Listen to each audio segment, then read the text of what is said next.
Welcome to Core Nation's Husker Talk. My name is Minnie Hunt, and my next guest that I'm interviewing needs no introduction. One of the most beloved Huskers of my lifetime, Adam Carriker. Welcome, Adam. How's it going? Thanks for having me. Oh, it's going great, and I'm so excited that you're here. I have so many questions that I'm excited to get your answers on.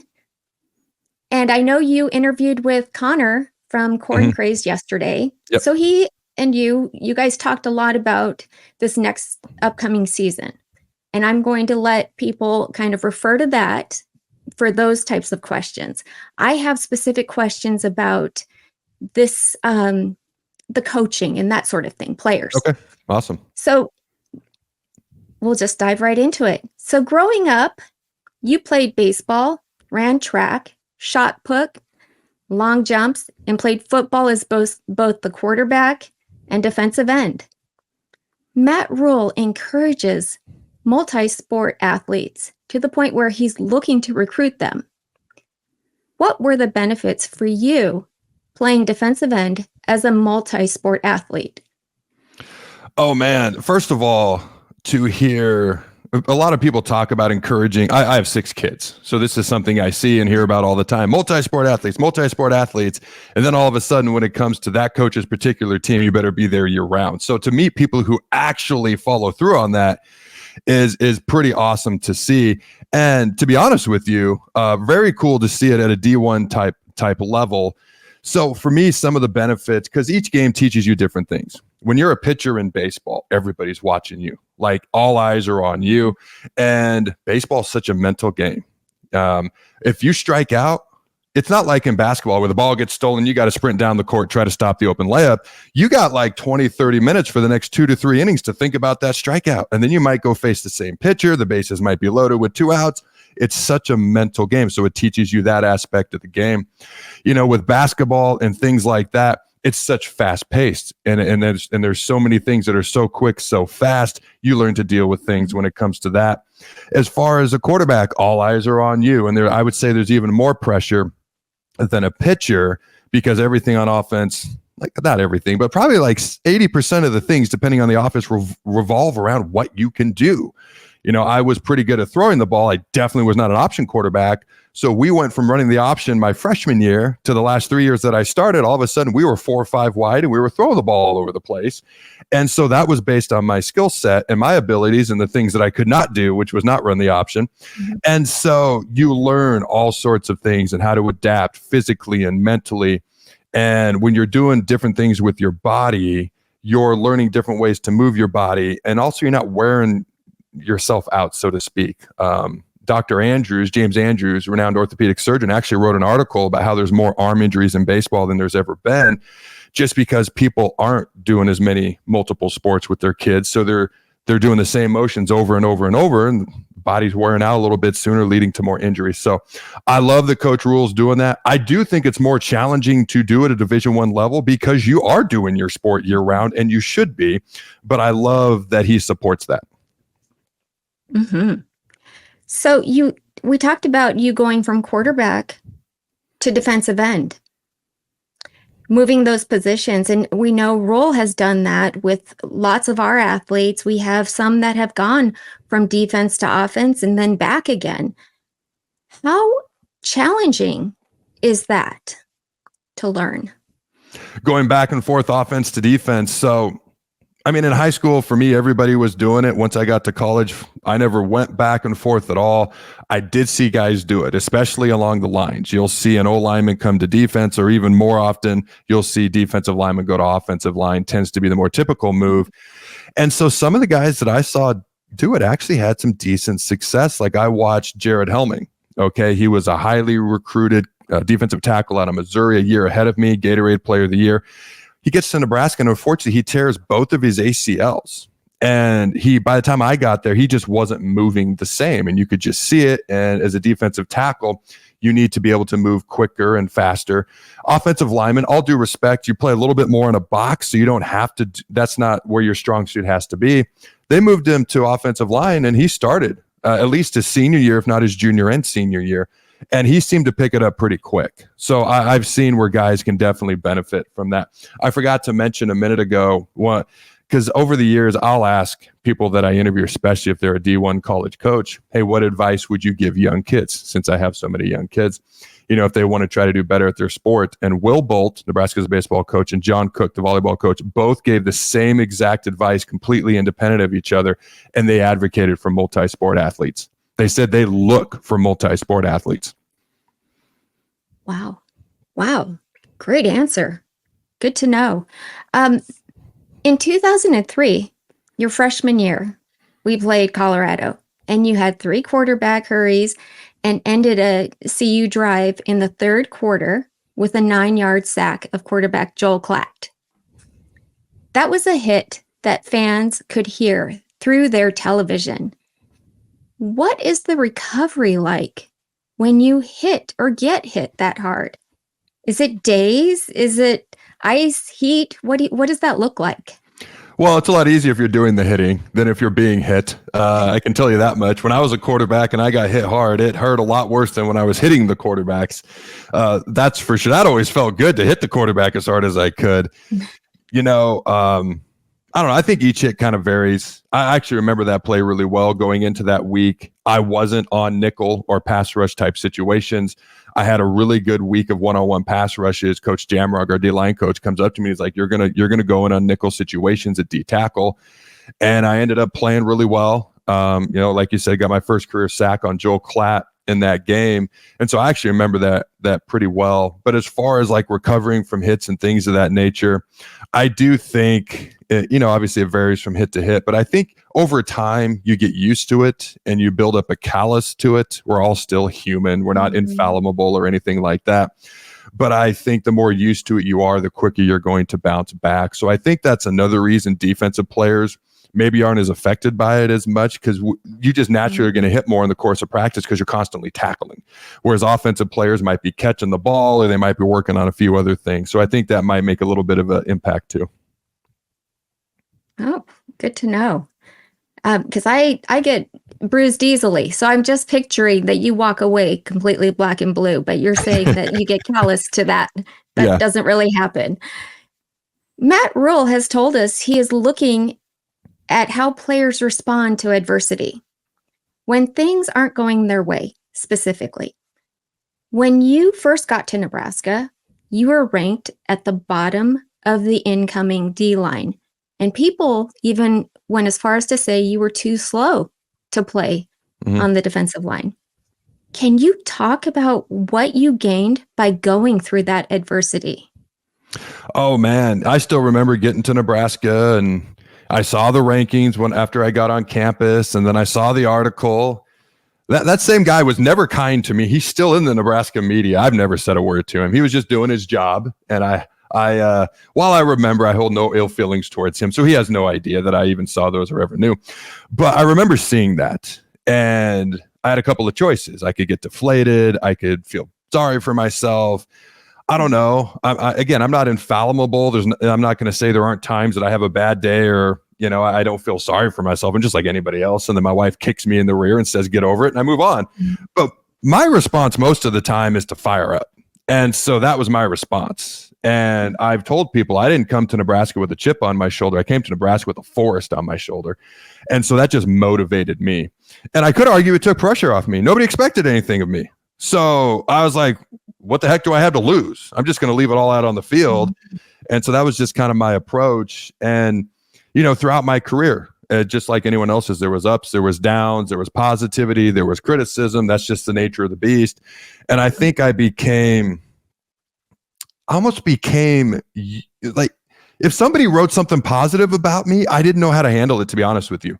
Because I was almost kind of used to how I was introduced here. And then my high school team was honestly 0-9 my senior year. So there wasn't a lot of positivity about the team in the paper my senior year. So I was kind of used to some of that. And then if somebody would say something really, really nice, I almost didn't know how to handle that. I had to learn how to accept a compliment.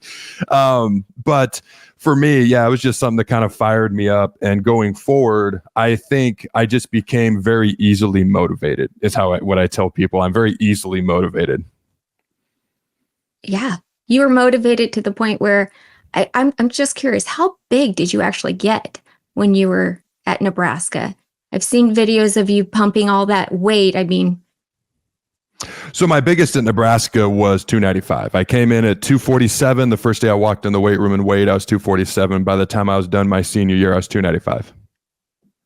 wow, that's incredible. That's mainly muscle.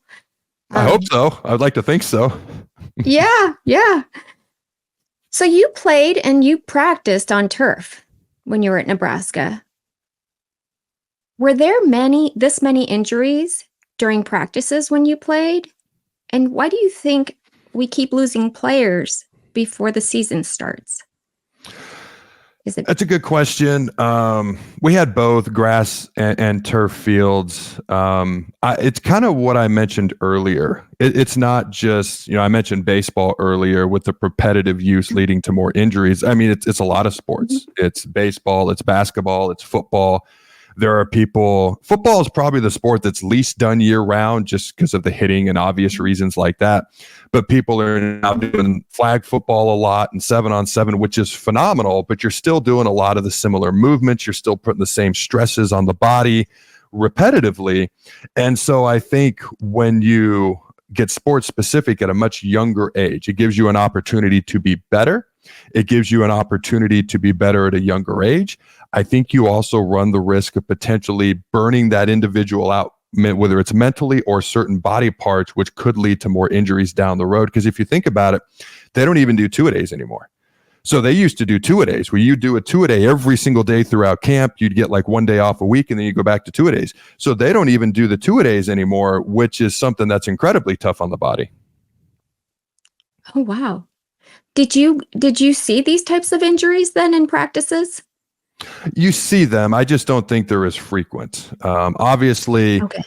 there's sometimes your strength and conditioning or the training staff can play a role. I honestly think we have a great strength and conditioning coach here at Nebraska. I think Corey Campbell's doing a great job. But sometimes if you don't have a good strength staff, sometimes that can play a role. To be clear, I think Corey's great. There were some strength staffs we had in the past I wasn't a gigantic fan of, but sometimes that can play a role. But I think Corey's doing a great job. So I think it's just kind of specified at a younger age has its absolute pluses. There's also some detractions as well. Okay. Good answer. So in 2007, you were chosen by the St. Louis Rams as the 13th pick in the first round of the NFL draft. Wow. And you had a tremendous career in the NFL from 2007 to 2013, playing for the Rams and then the Redskins. Now looking back, how important is it for college athletes to prepare for life after football? And did NIL change things? Oh man, it's huge. So I'll never forget. I retired when I was 31. Okay. And there were some rookies who had just joined our defensive line room there in DC. And one of them was called Big Doug. I can't remember did he call me a dinosaur or something like that? And I remember looking at him like, first of all, that's a compliment if I've been around that long that you think I'm old in the NFL. And I hadn't been around as long as some other guys. So he was like saying dinosaur almost like it was kind of an insult. And I took it as, hey, if I'm around long enough in the NFL to think I'm old, I'll take it. But I was 31.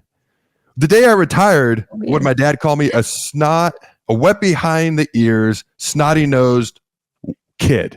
He's like, you've got like 50, 60 years left. You're retired, but you're just a wet behind the ears, snot-nosed kid or something to that effect. And he said it mostly with love. And so my point is there's a lot of life after football. If you're done after high school, if you're done after college, if you're done after the NFL, there are guys who play for 15 years. Well, guess what? That makes you 35 or 36, which is really old in football years, so to speak. But in life, you're very, very young. So preparing for life after football is ginormous.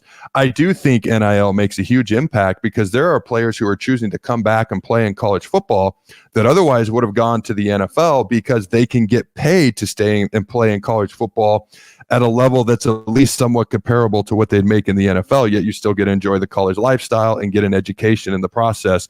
So I think it's benefited college athletes in more ways than people even realize in the fact that you also, by staying, not only are getting paid, but you get that education as well. Yeah. And I also like how Matt Rule is providing education for the like senior and veteran athletes, taking them and having them talk to about what it actually looks like when you get paid. How much, what does that boil down to? And, those types of things. I think it's really important to lay it out for a young person. I completely agree. I think, and it's hard because people have such, there's a diverse views of way people see the world, but I'd like to see almost more like life skills taught in school. Like, how do you balance I was going to say checkbook, but man, talk about kind of being a little bit old school with that, but kind of taking care of your money and things of that nature, because there's a reason, like NFL players, for example, within 3 years of retirement, 78% of NFL players are filing for bankruptcy. The number one issue that most people have in their marriage, somehow, some way, comes back to finances way more often than not. So 72% of NFL players within 3 years of retirement are also getting divorced. And so if some more of those life skills could be taught, I do think it would be highly beneficial. And I think that's what Coach Rule's trying to do. Yeah. Yeah, it's great. So I have a special request. Okay. Because you are, like I said, one of the most beloved Huskers in my time. Being a black shirt and somebody who's lived that tradition, will you please tell us, what does it mean to you to be a black shirt for the Nebraska Cornhuskers? For me, it was a lifelong dream come true. It really was. So I was born in Hastings, Nebraska. My dad is the biggest Nebraska fan I've ever met in my life. I don't even think he realized what was happening right next to him on the couch my entire childhood. Because when he asked me, when I was getting recruited, where do you want to go? I said Nebraska. He like legit looks surprised. I'm like, what do you think's been happening the past 18 years over here? Like, I'm sitting right next to you every Saturday. But he's the biggest fan I've ever met. And when I was 3, we ended up moving up to the state of Washington because that's where his job took him. So halfway across the country, I grew up a Nebraska fan. And my dream was to always play at Nebraska. And as I mentioned, I was not an option quarterback, and you got to keep in mind they were running the option at the time. So defense was my only real potential position that I could play, whether it was DN, D tackle, or whatever. And so, by de facto, my dream became to be a black shirt. So I still remember the day I got my black shirt. I remember walking in, it was in the locker room, and I swear to God, it was like I was on a cloud the rest of the day was how I felt. And I was almost watching myself, like I was hovering above, watching myself down below during practice. It was almost unreal. And to me, being a black shirt means representing the tradition of everyone who's played before you, representing the state of Nebraska, representing physicality, toughness, perseverance, being willing to do what sometimes other people aren't willing to do, and having a level of expectation of results. Like, we need to be good. There's a level of expectation of results that come along with these black shirts, which is why there's been times, they've been taken away at certain points in history if those level of expectations aren't being met. And so to me, it's really a matter of pride. It's a matter of representing something that's bigger than yourself. So even though I was wearing the black shirt obviously with my number on it, which was my lifelong dream coming true, it really was a representation of the state of Nebraska. It was a representation of everyone who played before me, everyone who was going to come after me to set the example for them. And it was about my teammates around me. Every Saturday, we were going to go out, we were going to bang and clang together, and we were going to do it as black shirts. And to me, that's kind of what it represented. I have chills. That is something that, wow. So what does success for Nebraska look like according to Adam Carriker? Oh man, there's so many ways to go about that. I'm going to go straight to wins and losses. I think Husker fans are kind of beyond yes, we want to see improvement, and we want to see taking care of the ball better, and we wanted to see better tackling last year by the defense, and we got that. And we want to see all those things. We also want to see wins. Like, we've been so close so many times for so long. We want to see wins. So I'm fully well aware that there's different ways to answer this, but I'm to the point where we got to win more games. It's that simple. So to me, the bottom of the barrel, and Matt Rules even looked at me and said, if we don't win 6 games this year, we got real problems. Like, the schedule is not one of the toughest in the country. It's a Big Ten schedule, so it's not like easy, but it's very manageable. They have returning players, returning production, the most amount in the Big Ten. Matt Rule's going into year 2. They brought in talented guys from the transfer portal. Obviously, everyone knows we got the 5-star true freshman at quarterback. So for me, like the bottom of the barrel is 6 wins. And obviously the top of the barrel is 12-0. I'm not going to sit here and predict that. I think realistically, somewhere between 7 to 9 wins. And I predicted several times this year 8-4 is kind of what I think would happen. Although I'd be happy with 7-5. Considering some of the not winning seasons we've had recently. But I look at 8-4. I think it's realistic. And I would personally be very, very, very happy with that. Yeah. Well, okay, so you've played in bowl games. How important is it for a team to play in a bowl game? And do you think they mean as much as they did when you played, especially with the 12-team playoff now? Okay, so I'm going to answer this 2 different ways, and hopefully it makes sense. Are they as important as when I played? No, they're not. Nobody opted out when I played. You never heard of a player opting out. And there's even been teams, unfortunately, Nebraska in recent memory, who've chosen not to, the entire team chose not to play in a bowl game. Now, in their defense, that was COVID. They hadn't been home in a long time, and that's a story for another day. But no, it's not as important as it once was. Okay, because of the 12-team playoff, because people just are choosing not to play in a bowl game, which never even occurred to me when I was playing. But how important it is for Nebraska to make a bowl game? It's insanely important. Like Matt Rule, and I agree with him. If they don't go 6-6, which means we're going to a bowl game, they've got real problems. So to me, it's insanely important for Nebraska to either A, play in a bowl game or play in a college football playoff game. And I'm not going to predict that, but they need to be playing in a bowl game because of what that represents. Yes. Yes. Great answer. As a fan, every time I see the tunnel walk before a game, I get chills. How cool is it to be a part of that tradition? It's awesome. I always got chills. And I've shared this a couple of times, but it didn't matter if we were playing Oklahoma. It didn't matter if we were playing Nickel State or anyone in between. It didn't matter because it was my lifelong dream to play at Nebraska. And you got to keep in mind, I grew up halfway across the country. It seems so far-fetched.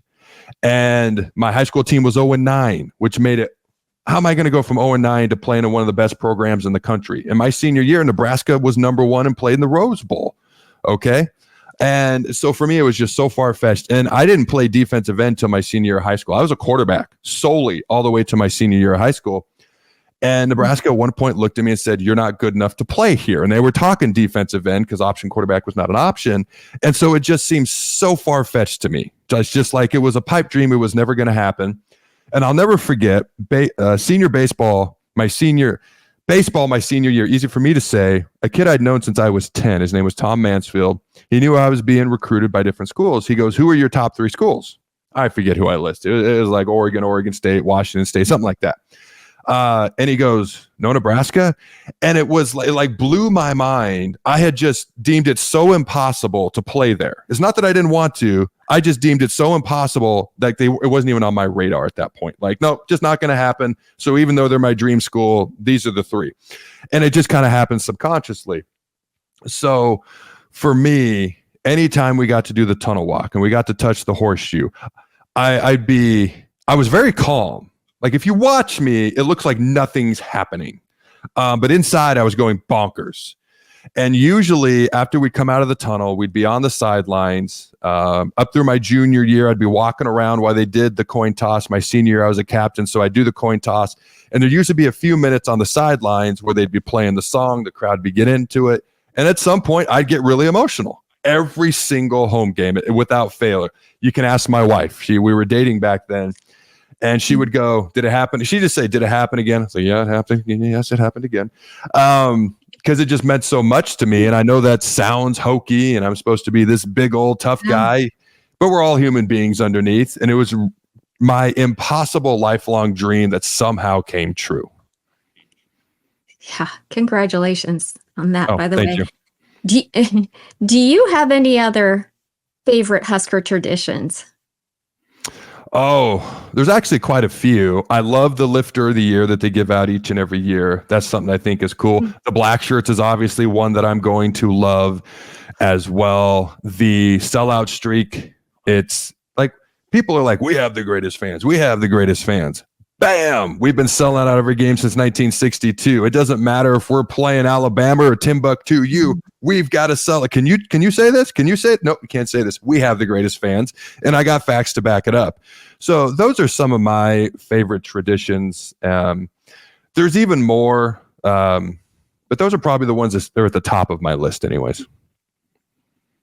That's awesome. Adam, this has been a wonderful interview, and I don't want to keep you too long. I just wanted to know, you have 6 kids, is that right? Mm-hmm. Okay. Legacy players, that's kind of been an important thing for us Husker fans. Can we look forward to having any Carrikers possibly in the future on our football team or volleyball team or softball team? What do we have to look forward to? Oh man, that's a tough question because I want my kids to do their own thing and I want them to do whatever it is they want to do. If they're excited about art, if they're excited about computers, if they're excited about football, volleyball, track, whatever, I want them to follow their passions. So it's Jacob, our son is our oldest, and then he has 5 little sisters. So pray for him. He needs it. But I wanted to name him Adam Carriker Jr. And my wife was on board with it. In the last minute, I changed my mind. I said, I'm not Peyton Manning. I'm not Tom Brady, but I don't want him to try to be like somebody else in any way, shape, or form. I want him to be himself. So Jacob is my wife's favorite name. His middle name is Ryder. That's my favorite boy name, Jacob Ryder Carriker. Football is his favorite sport. He absolutely loves it. Baseball is number 2. He loves both those sports, and he's a freshman in high school this year. And I texted with a couple of his coaches yesterday, not even about him, but they just said, hey, he's doing a great job. So we'll see what happens there. I know he loves football and he seems to be doing a good job there. So we'll see what happens. My oldest daughter, Addison, I'll brag on a few of my kids. Like, she's going into 8th grade, but as a 6th grader, she qualified for nationals in track, 8th grade nationals in track as a 6th grader. And then she did it again as a 7th grader. Now, because of volleyball and softball commitments, she could never go to nationals. So we're kind of hoping she'll do it again, and then we can actually take her this year. So she'd be pretty excited about that. She does really well. Trinity, she's our second oldest daughter. We just moved to Lincoln. And so she had to start all over with a new soccer team and a new basketball team. And so she had to try to make these teams that nobody really knew who she was. They'd never seen her. And she made the top soccer team for her age in the state. And I thought that was pretty cool because she did that on her own merits. My younger 3, they're in elementary school, but I've been told that my eyes light up when I talk about, my kids, all of them. Yeah. My younger 3, we have twins. So Dakota and Desiree, they're in 3rd grade.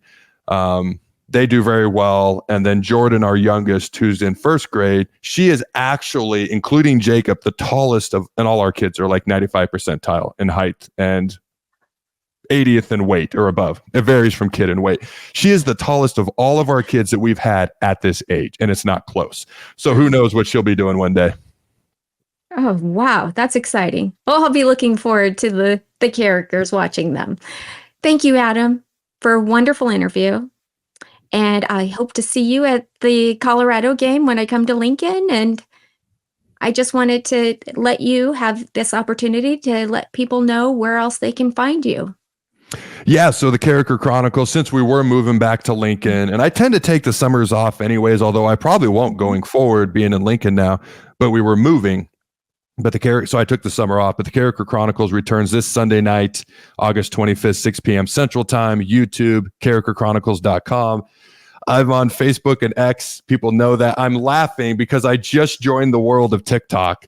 So, oh Lord, who knows what's going to happen there? That's going to be fun. And then I actually have had an Instagram account that I hadn't posted on for 7 years. So I resurrected it from the dead a few weeks ago. So You can find me on all those platforms. We will. We'll look for you. And go Big Red, Adam. Go Big Red. All right. And throw the bones. That's right. Always remember to throw the bones. Thank you. Thank you.